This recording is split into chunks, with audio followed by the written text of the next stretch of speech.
எல்லோரும் எப்படி இருக்கீங்க? நம்ம இன்றைக்கி இந்த வெயிலுக்கு தகுந்த மாதிரி குழு குழுன்னு ஒரு சம்மர் ட்ரிங்க் தான் பண்ண போகிறோம். செய்கிறது ரொம்ப ரொம்ப சிம்பிள் தான்.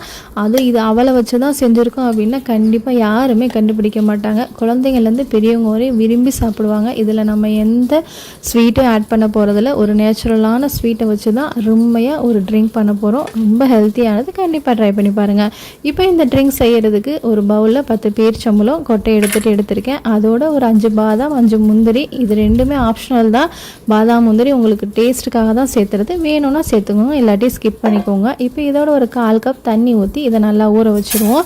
இப்போ இது ஒரு 10-15 நிமிஷம் ஊறட்டும். அதுக்குள்ளே ஒரு பவுலில் 1/4 கப் அளவு அவல் எடுத்திருக்கேன். நான் இன்றைக்கி வெள்ளை அவல் எடுத்திருக்கேன். நீங்கள் வெள்ளைக்கு பதிலாக சிகப்பும் கூட எடுத்துக்கலாம். இப்போ அந்த அவலை 2-3 டைம் நல்லா வாஷ் பண்ணிவிட்டு இந்த தண்ணியை நல்லா ஃபில்ட்ரு பண்ணி இதை அப்படியே வச்சுருங்க. இப்போ பாருங்கள், தொட்டு பார்த்தா நம்மளுக்கு கொஞ்சம் பிசு பிசுன்னு இருக்கிற மாதிரி இருக்கும். ஆனால் இது ஒரு 5 நிமிஷத்தில் தண்ணியெல்லாம் ஊறி அவல் நல்லா உதிரியாக வந்துடும். அதனால் இதில் தண்ணி ஊற்றி ஊற வைக்க தேவையில்லை. இந்த அலசின தண்ணியே போதும். இப்போ இன்னொரு பவுலில் 1 டீஸ்பூன் அளவுக்கு சப்ஜா சீடு எடுத்து அதை ஊற வச்சுக்கலாம். சப்ஜா சீடு 1 நிமிஷத்துலேயே நல்லா ஊறி வந்துடும். இப்போ பாருங்கள், நம்ம அவல் பாருங்கள் நல்லா ஊறிடுச்சு. ஒரு 2 நிமிஷம் தான் ஆச்சு. நல்லா இந்த மாதிரி உதிரியாக ஃபுல்லாக நல்லா ஊறி வந்திருக்கு. இப்போ இந்த அவலை அப்படியே எடுத்து வச்சுட்டு நம்ம ஊற வச்சுருந்தோம்ல டேட்ஸு நட்ஸு இதை நல்லா அரைச்சி எடுத்துக்கோங்க. நல்லா ஸ்மூத் பேஸ்ட்டாக அரைச்சாலும் சரி, இல்லை 1-2 குறைன்னு அரைச்சிங்கன்னா வாயில் நட்ஸ் எல்லாம் கடிப்படுறதுக்கு நல்லாயிருக்கும். உங்களுக்கு எப்படி பிடிக்குமோ அந்த மாதிரி அரைச்சிக்கோங்க. இப்போ நம்ம ஊற வச்சுருந்த அவலோட நம்ம அரைச்ச பேஸ்ட்டு, அதுக்கப்புறம் நம்ம ஊற வச்சுருந்த சப்ஜா சீட் இதெல்லாம் சேர்த்துக்கலாம்.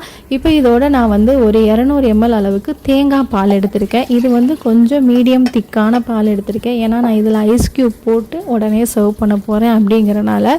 நீங்கள் சப்போஸ் ஐஸ் க்யூப் போடாமல் சர்வ் பண்ணணும் அப்படின்னா கொஞ்சம் தேங்காய் பால் இன்னும் கொஞ்சம் தண்ணியாக எடுத்துக்கோங்க. ஏன்னா ஐஸ் க்யூப் போட்டால் நம்மளுக்கு ஐஸ் க்யூப்லேருந்து தண்ணி வரும் இல்லையா, அதனால நான் கொஞ்சம் திக்கான பாலாக எடுத்திருக்கேன். இப்போ இது எல்லாத்தையும் நல்லா ஒன்றா மிக்ஸ் பண்ணிவிட்டு ஒரு டம்ளரில் 2 ஐஸ் க்யூப் போட்டு இதை ஊற்றி சர்வ் பண்ணுங்கள். கண்டிப்பாக குழந்தைங்க நல்லா விரும்பி குடிப்பாங்க. உங்களுக்கு சுகர் இன்னும் கொஞ்சம் தூக்கலாக வேணும் அப்படின்னா இன்னும் 2-3 டேட்ஸ் கூட நீங்கள் சேர்த்துக்கலாம். ரொம்ப ஹெல்த்தியானது, செய்கிறதும் ரொம்ப சிம்பிள் தான். குழந்தைங்க விரும்பி சாப்பிடுவாங்க. இது ரொம்ப ரொம்ப பிடிக்கும். கண்டிப்பாக ட்ரை பண்ணி பாருங்கள். உங்களுக்கு இந்த மாதிரி வேறு என்ன ரெசிபி வேணும் அப்படிங்கிறத கமெண்ட் செக்ஷனில் சொல்லுங்கள். நான் அடுத்த வீடியோவில் உங்கள் பேரை மென்ஷன் பண்ணி அந்த ரெசிபி போடுறேன். உங்கள் எல்லோரையும் இன்னொரு இன்ட்ரெஸ்டிங்கான வீடியோவில் சந்திக்கிறேன். அது வரையும் டேக் கேர், பாய்.